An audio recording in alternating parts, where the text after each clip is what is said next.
Hey everyone, so we're back now with another exotic car hacks video, and today we're going to follow up on our search for a Senna.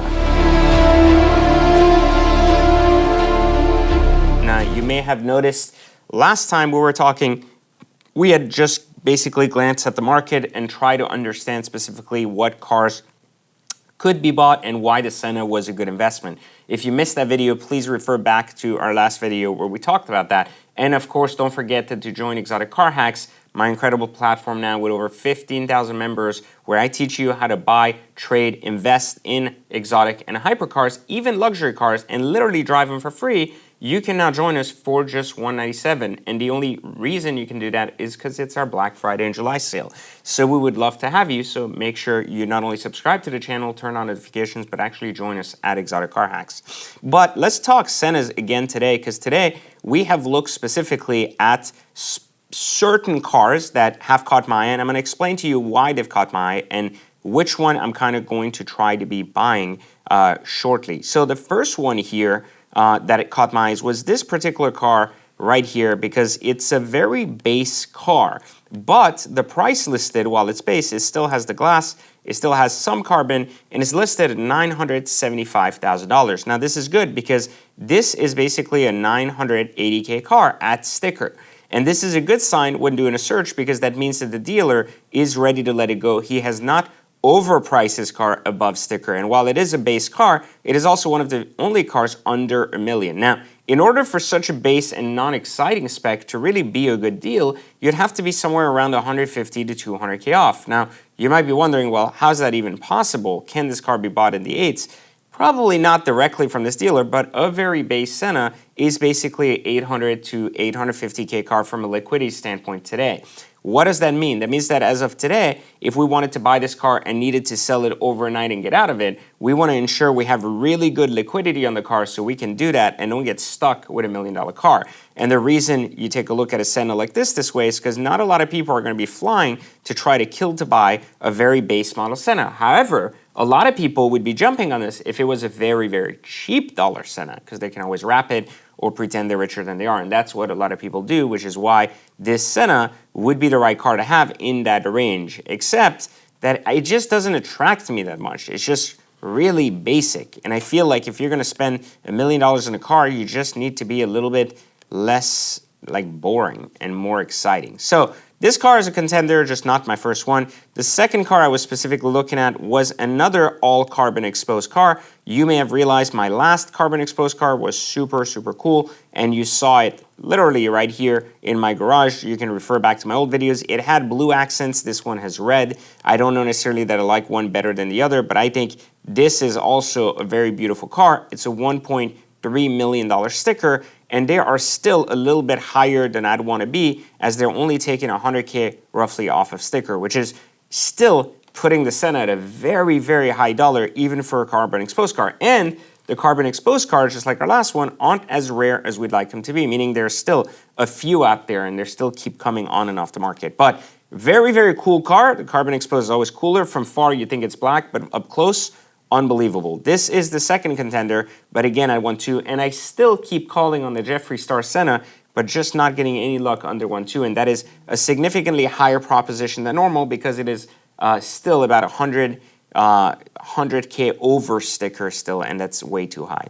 Here's another car that's listed for significantly over sticker as well, but very, very cool. Super high cool factor. Not a big fan of the purple carbon on the inside, but still, remember, cars like these are about unique, they're about exciting, and this is exciting. And while, again, this isn't my personal preference or what I consider to be the hottest of its kind, it's still a very cool color and well-respected car in purple. Purple has been making a comeback, and I think people would enjoy this car. But again, the price is significantly over sticker, and again, it causes a problem, but it is local, so it would save me on shipping. So, I mean, again, all of these cars are technically non-driven cars, one with 60 miles, one with 100, and only one of them with some miles with 1,800, but still relatively low enough to be able to handle. And one final car I've been looking at was this particular car here, which was this yellow car. Now, yellow is a very unpopular color on this car. However, I think that it is a very striking color in person. Now, Volcano Yellow was one of my favorite colors ever on a McLaren, and I thought that was absolutely unbelievable. and sometimes it's just photographed really poorly. And I think for that reason, I don't think this is the same yellow here, but I think for that reason, it's worth keeping an eye and looking at this. I've asked for this dealer to send me the sticker to this car. He still has not responded. It's been a few days. But again, you never know. Maybe they will. Maybe they'll take things seriously and start sending stuff customers ask for. But again, we'll see how things turn out, right? And then one last car that I've basically been following around is this particular red one. One of my own students sent me this about a year ago. And at the time, they wanted, this was a $1.15 million car, and they wanted, I think, 1.25. He was telling me that he can get it for a little bit over a sticker, and at the time, we could buy Sennas in the 800, so it just didn't make sense. But this car has been coming back on and off the market, and there is some excitement to this particular unit more than the others. First off, it's an incredibly rare color combo in vermilion red with this really rare tan interior, which looks striking in person, even though it may not look well in photos. And two, I think it's photographed really poorly. For that reason, I feel like there's just a better opportunity here to just get something that other people may pass on, especially because the wheels seem to be silver, but they're really a high luster polish, and they just don't show here. In addition to that, I would also note that I think they would look much better in black, and I think that would create a very different look for the car and bring more interest. But one really incredible thing, because I called on this car, which is really, really amazing, is one, it only has 80 miles, nothing different than some of the other ones that have delivery miles, but it is still a brand new car, meaning, believe it or not, this is an untitled Senna, meaning it is not sold yet. It's brand new. And there's two things going on in the car markets right now. Used car pricing is to the roof, but new car pricing still has to be at sticker or below. It can't be above. So for that reason, this is starting to look like it makes a lot of sense, both from the fact that it's brand new, never titled, two, it's sitting at a McLaren dealer, three, it's got a very healthy sticker and incredibly good color option, including this one that most people missed, which I'm going to load up here for you guys to see. It has this, which I paid attention to, is this carbon interior. All of them have carbon interior, but this one is all gloss. And this is a big deal because every one of them has the matte carbon. This one has the gloss, and on the sticker, this is a $47,000 option, which is a really, really big deal. And I think it works flawlessly here with the luxury, especially with the newer type embroidery in the seats, which I think is just beautiful. So there are a lot of pluses here on this red one, which is going to be the first car that I try to go after and attempt to buy.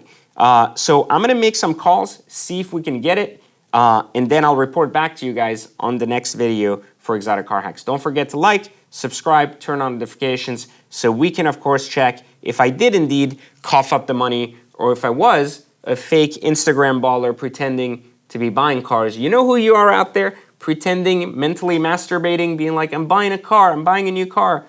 Yeah, we know you ain't buying shit. The truth is out there, people. We know.